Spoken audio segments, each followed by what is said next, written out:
Welcome back to another episode of ROC Boys Football. Today we are taking a look at Bucky Brooks' Mock Draft 2.0 for the first round of the NFL Draft. Let's get right into it. We got Jacksonville Jaguars taking Evan Neal. That is becoming chalkier and chalkier of a pick as we get closer to draft night. I believe he's minus 120 now on DraftKings to be the first player selected by the Jacksonville Jaguars. I like it. Again, I'm still a huge fan of Charles Cross. I think Evan Neal has a very, very high ceiling with the power that he put on film. He looked great at the NFL Combine. I mean, he looked like a different person than he was playing Georgia 2 months ago in the national championship. Dude looks absolutely phenomenal. I'm not going to argue too much with that pick. If that happens, Aidan Hutchinson to 2 is a great pick for Detroit Lions. We've been saying this for a while. The best player in college football last year, in my opinion. Measured a little short with the arms, 32-inch arms, I believe, flat, 32.5-inch arms. It doesn't matter to me. He uses his hands really well. He's very powerful. He's going to test extraordinarily well on the on-field workout, which we'll be recapping later today once those guys finish up. That's a dynamite pick for the Detroit Lions, I think. Houston Texans take Kayvon Thibodeaux, who just put up 28 reps on the bench press. This dude is extremely powerful. I feel like people are just forgetting how good he is. I don't know if it's just prospect fatigue or what it is, but he's still very good. Do you worry about maybe like how much he loves the game? Maybe. Like I feel like it's a little bit more of like, oh, he seems like he has like a big attitude. He's branding himself. He has NFTs, like he's investing in his name, image, likeness, like a lot of the college football players are. I think this would be an absolutely fine pick. Again, I really think the Houston Texans should just trade out of this pick because I don't think one player like Kayvon Thibodeaux is going to fix what's going on. Get a couple more picks, trade back. There's still, if you want to go edge, guys like Jermaine Johnson will be there around 10 and will provide you with similar production that Kayvon Thibodeaux will.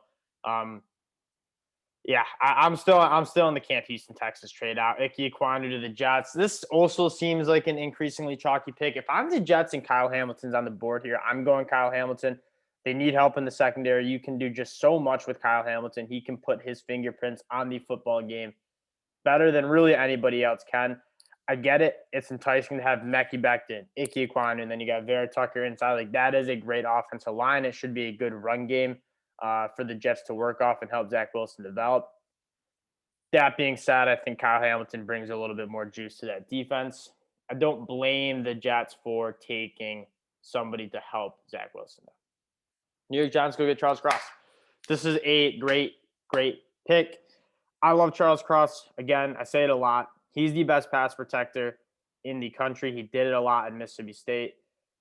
What you see him sliding, not necessarily sliding, but being picked maybe behind Ickey Ekwonu and Evan Neal, he's not necessarily the road grader in the run game. He's not as powerful and explosive as those two guys, and that's what's causing him to fall. But if you want to pick a tackle to protect your quarterback in pass protection, I think Charles Cross is a pick. I think this would be a great pick for the New York Giants as a whole. 6, Panthers go get Kenny Pickett.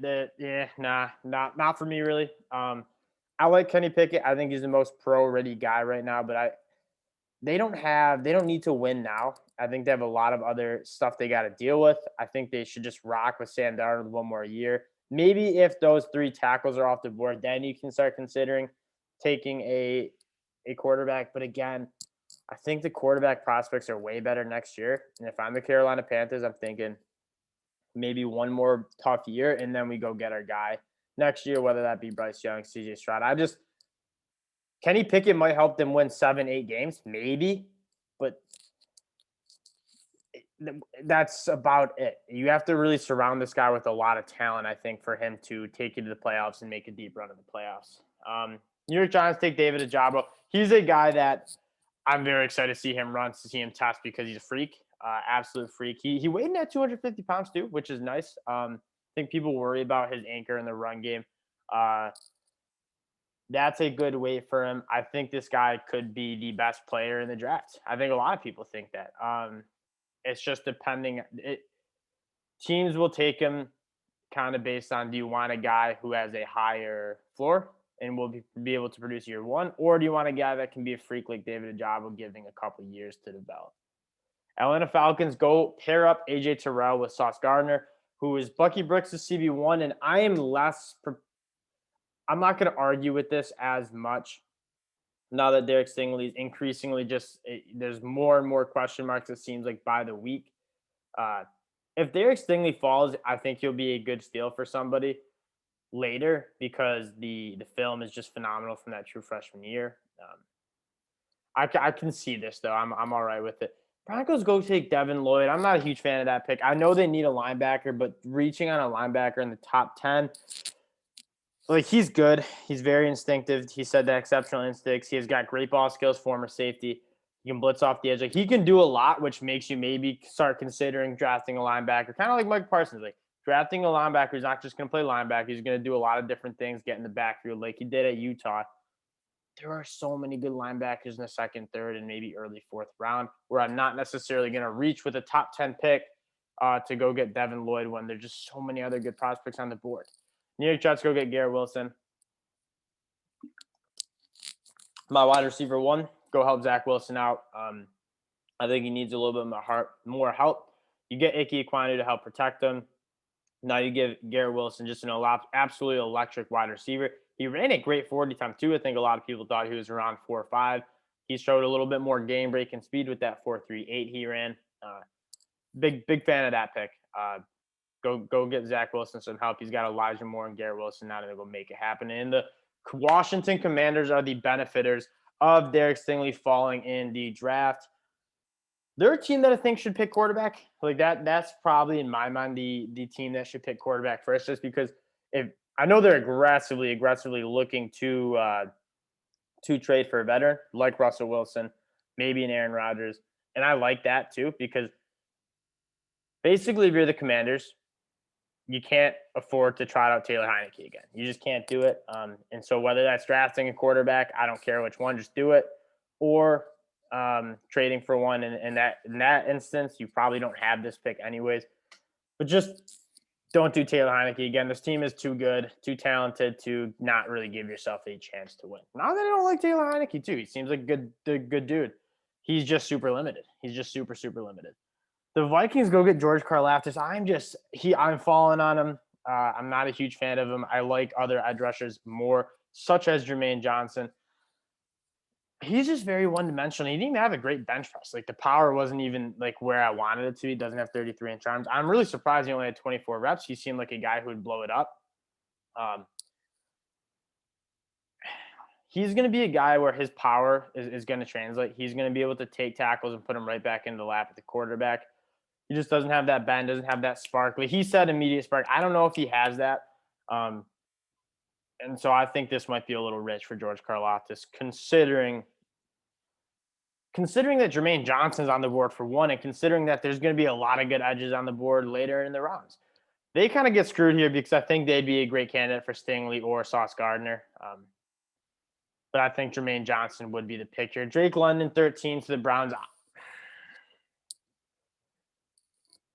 Yeah, I don't know. You got to give him a wide receiver. You want to see kind of what they said. Unlock Baker's full potential. See what he brings to the table before you're going to sign him. Go get Drake London, who's one of the best contested catch guys. The best contested catch guy in the class.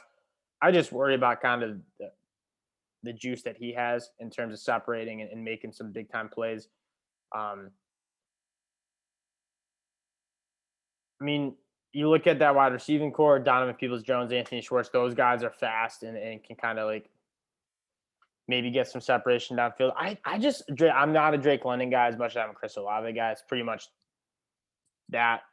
I think Drake London certainly passed Treylon Burks because I don't think Treylon Burks tested what you want. Treylon Burks was a wide receiver prospect that made his money on like, I am very big, but I'm also extremely athletic. I didn't see that explosiveness. I didn't see that athleticism and speed that I saw in film. So maybe he hurt his stock a little bit. Baltimore Ravens go get Tyler Linderbaum. They said it, Bradley Bozeman. Moving on probably. And Tyler Linderbaum is going to come in and be one of the best centers in the league. I love this pick. Wherever Tyler Linderbaum goes, if it's outside of the top 5, I'm not going to argue. This dude's a beast. Philadelphia, Kyle Hamilton at 15. This would be the biggest steal of the draft. He's a top 5 prospect. It's not even close. I get he plays safety, but this would be just an absolutely dynamite pick for the Eagles. This would be such a good draft for the Eagles. It's not even funny. The range, the size, the ball skills, it's all like what Bucky said. I completely agree with. There's not many people in the draft community that are saying Kyle Hamilton is not a top 5 prospect in the class.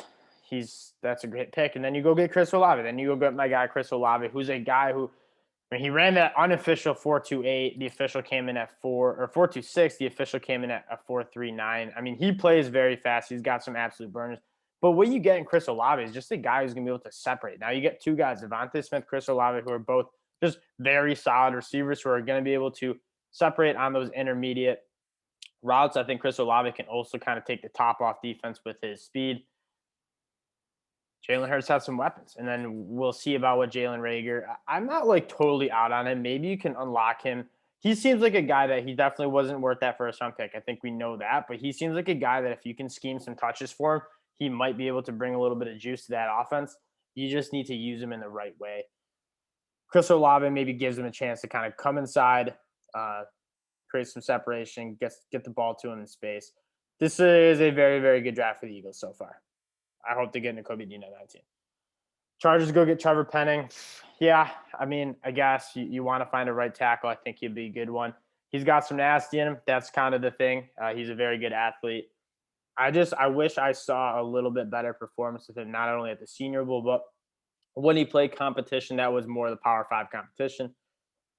He wasn't great against Iowa State, in my opinion. I'm not as high on him as some other people are. I see what people like in him. I see that. I have some questions about him translating to kind of the higher talent that he'll see in the NFL. Saints go get Matt Corral.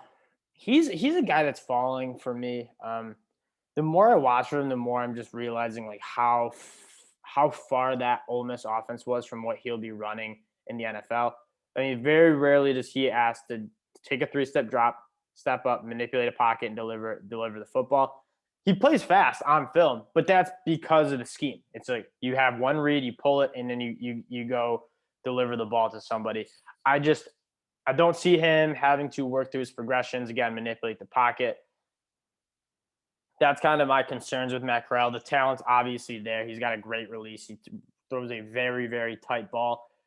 I kind of leave it up to other QB scouts to kind of give me that. But from what I see, it's just he's far, far, far from what he's going to be asked to do at the NFL. Malik Willis is still on the board. A lot of the Saints, Desmond Ridder is a guy.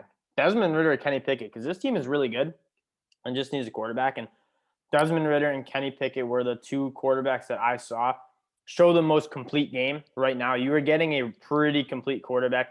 Desmond Ridder ran a 4.5. Like, this dude's got some juice, too. It's not really part of his game, but he can make it happen. He's big and fast. And then the Eagles go get Jermaine Johnson. This is just the Eagles just absolutely made some money here. This is a phenomenal pick.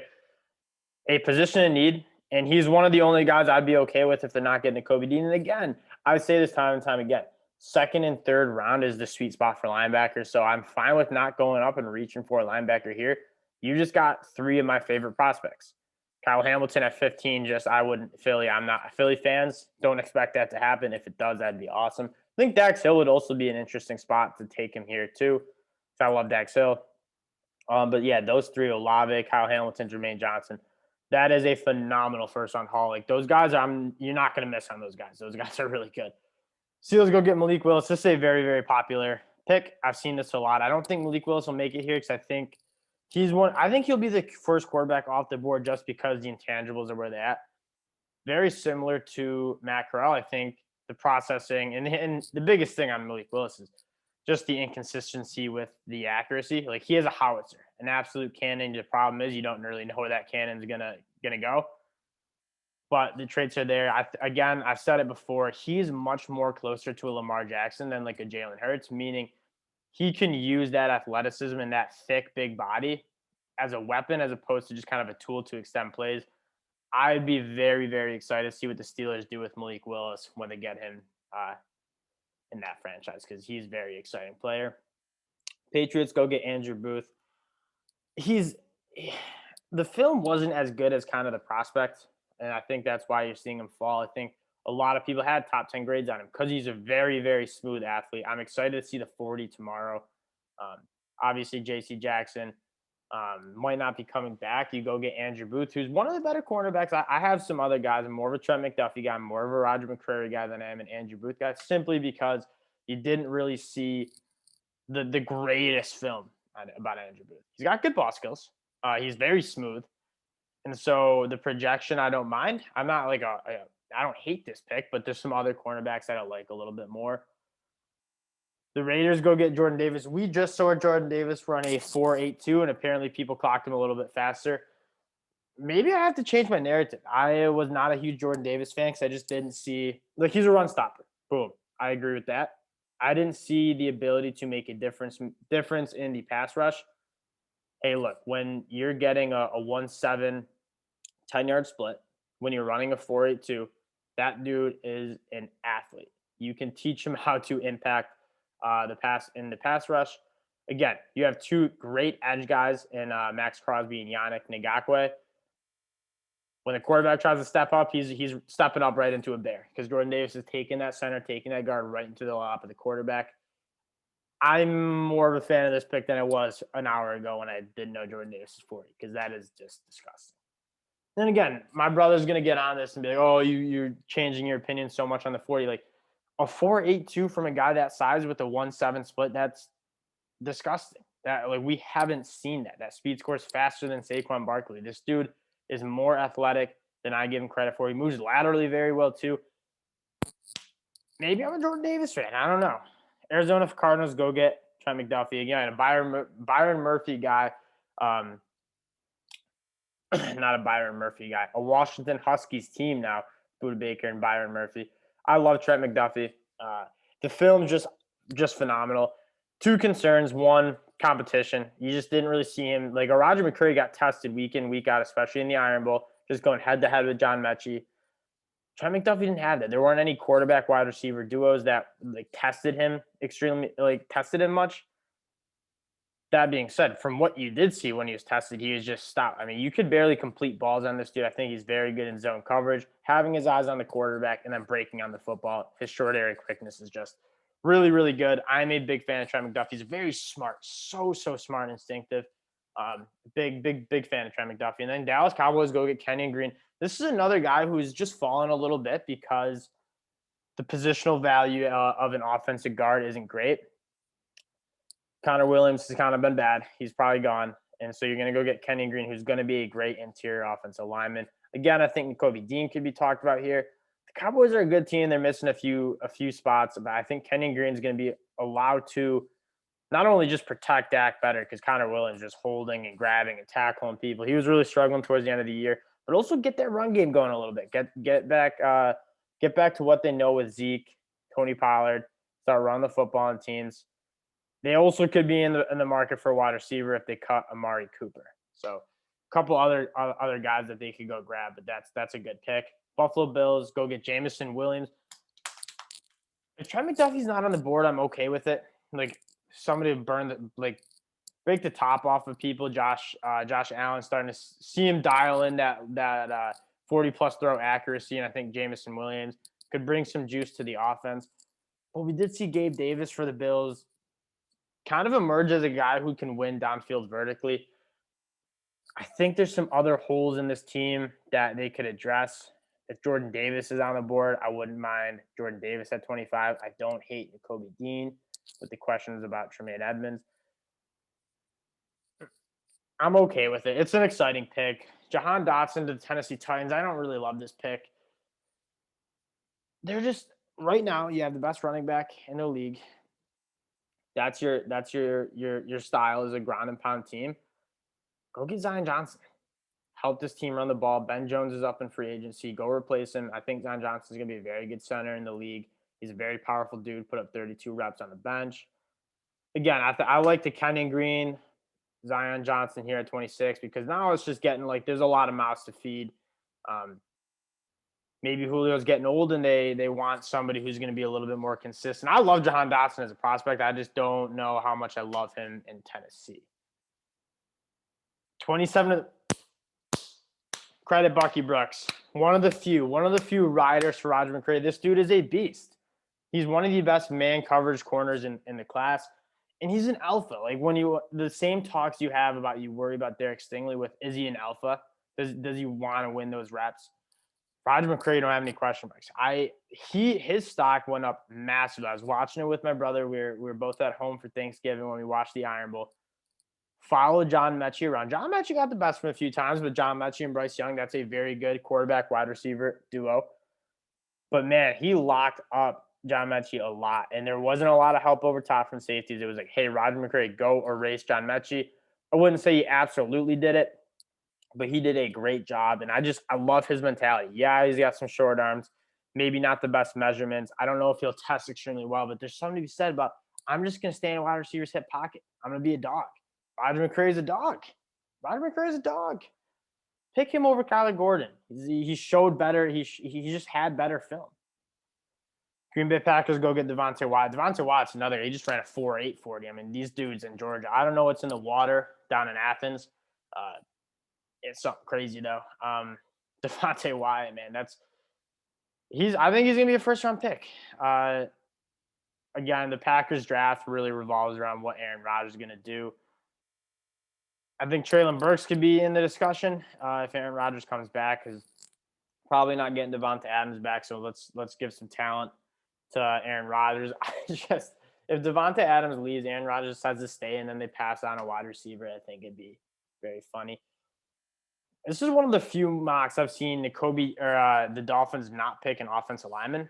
That being said, they're getting one of my favorite players in the class, Nakobe Dean. He said it the best, high IQ linebacker, and that's what's most important about that spot. You're the captain of the defense. You're in the middle of that defense. Do you have those instincts? And Nakobe Dean absolutely has those instincts. You knew Nakobe Dean was really good, but he just put it all out there when they played Michigan. It's like Nakobe Dean knew our place. He was beating offensive players to the spot. Just extremely instinctive, extremely fast. Yes, I get he's a little undersized. He did weigh in at 229, so that's impressive. I think he'll run a fine 40. He's got great range. He's a great athlete. It's just he's a little bit short and he's a little bit undersized, but I think he certainly makes up with it for how smart he plays and how hard he plays. And he plays a lot bigger than 230. Kansas City Chiefs go get Dak. So this is one of the most popular picks I've seen in mocks. Dak Hill Chiefs. Dak Hill the Chiefs. Dak Hill shouldn't be here. He's a top 20 prospect. This dude played nickel at Michigan. He's got phenomenal range. I can't wait to see his 40 tomorrow because it's going to be sub 4.4. I think it could even be sub 4.35. Like, this dude is one of the fastest players in college football. He just didn't really get to show it playing nickel at Michigan, but he showed what? He can play in man coverage. I think he has phenomenal range. If you want to play him in center field and like cover one, he'll get to the sideline when that ball's in the air. And he's got great ball skills. 3 interceptions on the year. Maybe a little bit undersized, but I think like Nakobe Dean, he doesn't play undersized. You can do a lot with him too. Line him up inside the box, blitz him. He was very good off the edge for Michigan. I really liked what Mike McDonald and Jim Harbaugh wanted to do with him. They kind of used him as a little bit, kind of like Jalen Petrie, as a little bit of a utility guy. Not quite as much as Jalen Petrie did, but he showed kind of those aspects of like, I can go be a playmaker, get in the backfield, be disruptive, along with having great long speed and coverage ability on the back end. I really like this prospect. Cincinnati Bengals go get Bernie Ryman. Dill would love this pick. He said it right. Number one priority this offseason is to protect Joe Burrow, because you just can't. It's going to be hard to win a Super Bowl when your franchise quarterback's just getting beat to heck. Now, I just don't know if Bernie Ryman is going to be able to come in here week one and be able to be a consistent left tackle. You can take him here, but I also think you got to go look and go get like a Laramie Tunsil, Teron Armstead. Go get a tackle who you can trust to protect Joe Burrow as well. So there's not going to be a tackle here that I'm going to be very optimistic about coming in week one and being a dog and being very consistent. So I think they should go. I'm not saying they can't take an offensive tackle here. Like, I'm okay with the pick, but I think you got to get him, but also go get somebody who you know is going to be there week one and who's going to be good. Last pick of the draft, Travon Walker. People are saying he's not going to be here. I'm not a huge Travon Walker fan. Kind of like my edge 6-ish. I just didn't see enough upside in the pass rush. You're drafting an edge, kind of a 3-tech guy. He's very big. He's very fast. long arms, but it's like he's just raw rushing the passer. Again, guys like him who test like him and like are as big and strong as him, they don't last long in the NFL draft because coaches are like, oh, let me get my hands on you, let me mold you, let me teach you some good technique. He's just a raw guy. I think this is a good spot for him. Again, Jermaine Johnson, I'm not taking him over Hutch, Thibodeaux, Jermaine Johnson. Him and Karlaftis, you could maybe have debates about because I'm not in love with either of them. But even Ojabo, like you saw more pass rush production from David Ojabo than he did Travon Walker. I think David Ojabo was schemed up a little bit better to be to get more rush like sack production. But again, Travon Walker he didn't get into the backfield as much as you would like. That'll do it for this first round mock draft of Bucky Brooks. Me and Bucky, we see it a little bit better. He's a little bit low on Jermaine Johnson. I'm not a huge Matt Corral fan. I'm very happy to see him have Roger McCreary up there. I'm very happy to see him have Garrett Williams as cute wide receiver 1. And I'm happy to see him having Olave wide receiver 3 because people are talking about him slipping out of the top 20. I don't think he should. Once again, appreciate y'all for rocking with the ROC Boys. We'll be back with some more NFL draft content as we get closer to the NFL draft. Peace, y'all.